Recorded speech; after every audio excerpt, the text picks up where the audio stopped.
is Thursday, October 22nd, and I owe you two chapters. These two chapters meld into one another. They're together, and actually 23 is as as well the same paragraph, and the chapter is kind of arbitrary there.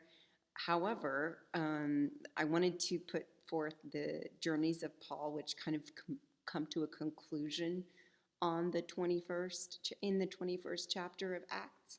And so we're looking today on October 22nd at the 21st and 22nd chapters of the book of Acts.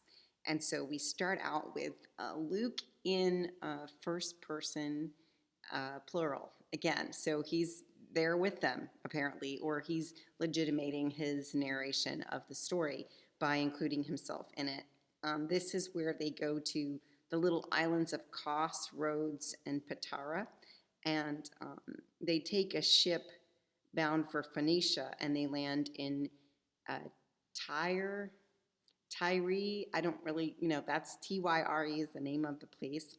They stay there for 7 days, and the Spirit told Paul not to go to Jerusalem. So he's kind of being held back by the Spirit, and he left the place that he was in there before, saying this beachside goodbye. There's this scene of a goodbye. And then he visited this adjacent city to Tyre, which starts with a P but is probably a T sound, Ptolemais. And they greeted believers there, and they stayed there, and then traveled just a little bit south to Caesarea to the house of Philip. Remember Philip, we haven't seen him since he converted the Ethiopian eunuch. So there's that. Then after they visit with Philip, Paul repeats in a statement how he is ready to die for the gospel. They're trying to protect him and be with him. And then he visits with James. Of course, James is the leader of the Jerusalem Council, you remember from the letter that they wrote. They have a good visit together, and Paul goes through the specific processes of purification. He has these 4 guys. He pays for them to get their heads shaved, and he goes through this prescribed purification process. And after 7 days, when the purification was completed, they went into the temple to make the proper sacrifice. So this is a way of, I guess it's another way of apologetics, of being like, I am a Jew, I do know how to do this kind of thing. And then the Jews from Asia, the authorities from Asia, the agitators, the people that were against Paul in Asia. Now this is kind of far away from where we are now in Jerusalem. They seize Paul there. Then they try to beat him up, and the civic authorities get involved. And so it's called the tribune. And I think it's an individual, but that's spelled, like the word tribune.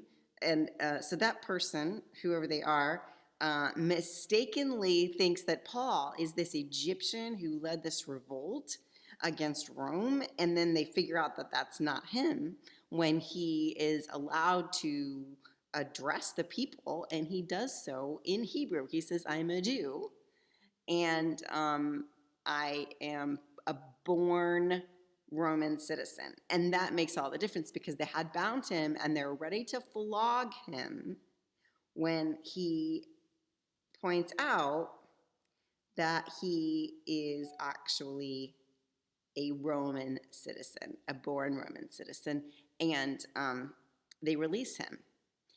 And then they release him with an intention of figuring out what he actually did. That's the whole point of releasing him by that civic authority. They want the Jews to tell them why they brought, these people from Asia, why they brought him and why he was causing so much trouble. So that is where it takes us right into chapter 23, because I told you it was kind of meld together. So we'll look at more of that tomorrow. But like I said, this is where his journeys, pretty much in 21, or where his journeys end, and then in 22, it's all this activity in Jerusalem with getting arrested. Have a good day.